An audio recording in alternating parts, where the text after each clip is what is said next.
Hi, everyone, and welcome to our talk about uh, more atoms and bonding. Let me see if I can make this PowerPoint a little bit bigger for us here. All right. Well, what we want to do is talk about atoms and bonding. So let's start off with this question right here as kind of a quick review from the first chemistry chapter. What does the periodic tell us about, well, elements in general and everything?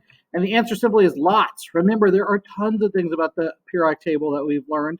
When you look at the periodic table and you pick out any element just randomly on it, you should be able to tell all kinds of things about that element, even if you didn't know which element it was, like if it was covered up, what the name of the element was, or anything like that. Just by its location on the periodic table, you could tell like how many valence electrons it has.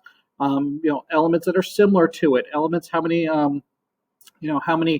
levels of electrons it has for it. Just endless things. It seems like that you could find on it. Now, in this chapter, it's all about those elements bonding together, though. So we're taking it a step further.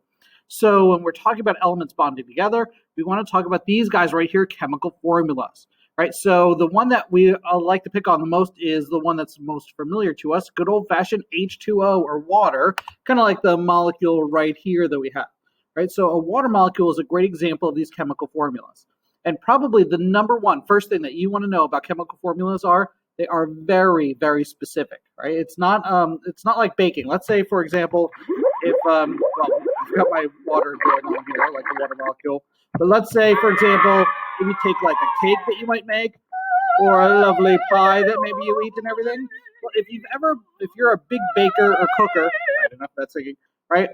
For these things, when you're making them, there is a slight bit of variation, right? One person making a cake, they might decide, oh, we'll put just a little bit more sugar in, or we'll put a little bit more milk or eggs or something like that in. And it might be better. It might be, better, might be worse. Or same thing with a pie. Maybe someone says you need 4 apples to make a, apple pie, and someone else says, oh no, you need 5 apples, kind of thing. Chances are either way, it's probably going to taste really good, right? So that's baking and everything.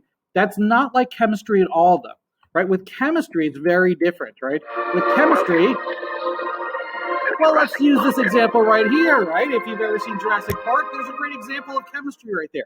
Because clearly in the first movie, they said if you have, to make the dinosaurs, if you have some DNA from the dinosaurs, and because they didn't have a complete strand of DNA, they just kind of used some frog DNA and everything.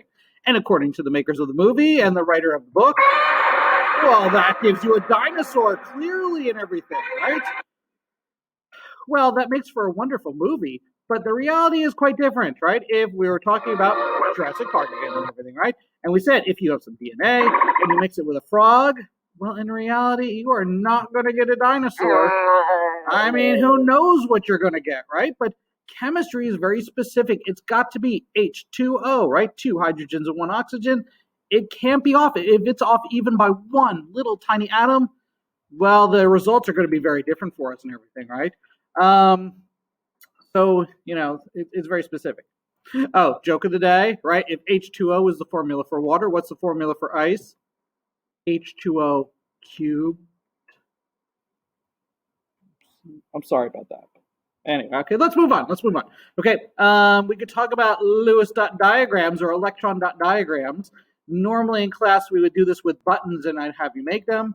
But this year, we definitely don't want to be touching each other's, the buttons and everything, kind of like when we played bingo, right? So for these Lewis dot diagrams or electron dot diagrams, remember, it's all about those Roman numerals like we talked in class, right? The Roman numerals tell you for every element in that column, how many valence electrons does that element have, right? So if it was hydrogen, there's a Roman numeral 1 above it. And, that means all the elements like hydrogen in here all have 1 valence electron or 1 outermost energy level. So if you want to actually do it, well, you take hydrogen, the element symbol, and put 1 dot, beside it, right? And so this is true for each one of them, right? As far as how many valence electrons they have. If you did magnesium, oh wait, there it is. Magnesium, Roman numeral 2, up here, there we go, right? So it's got 2 valence electrons, so it would look like this. If you did nitrogen, right, nitrogen way over here, Roman numeral 5, so 1, 2, 3, 4, 5 valence electrons would be around it. If you want to bond together, well, like here's my little video of how the bonding part works, right? Remember, all the elements are looking to have 8 valence electrons. Chlorine only has 7, so it's desperate. It's like, oh my gosh, I almost have 8 valence electrons and I'm so cool. Hydrogen's thinking, I only have 1 valence electron. I'm totally uncool.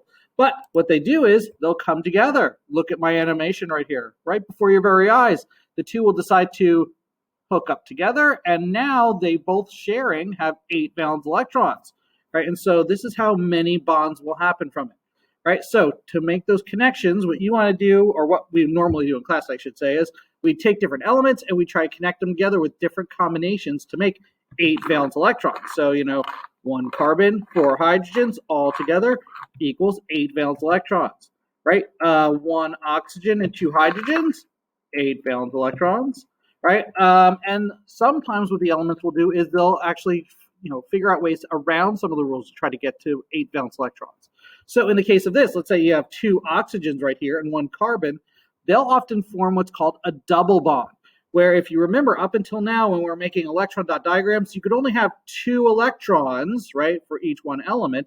And this is still kind of the case right here because carbon in this case has 4 valence electrons. But what it does is with the oxygens, they bunch up extra electrons between them and they share 4 electrons in here. So it's called a double bond when that happens. 2 here and 2 over here, right? So it's a double bond. Not to be confused if you watched not 1, but 2 James Bond movies, right? That's something totally different than, the double bond in chemistry. So here you go. It would look kind of like this, right? Each atom is trying to get 8 valence electrons. So this oxygen atom right here, 1, 2, 3, 4, 5, 6, 7, 8, because it's looping around all of these. And then same thing for this atom over here. 1, 2, 3, 4, 5, 6, 7, 8 valence electrons. So it has all of these electrons. So this is why O2 makes for a very stable molecule. Right? We got them right there. Okay, so O2, if you've ever seen this like in a hospital or something like that, it's very stable, right? Oxygen atoms will double bond together like this. Right, so remember, you're looking for how many valence electrons each one of the elements have. Let's say 8 valence electrons here. That means all the elements in group 18 all have 8 valence electrons. Well, aside from poor helium. But helium only has 2, remember, because it's so small. It's the only element in the entire periodic table not to follow this rule. But because it's so small and only has 2, it fills up its outermost energy level. And it actually acts just like it has 8 valence electrons for that. Triple bond. Triple bond is if you watch 3 movies. 1, 2, 3.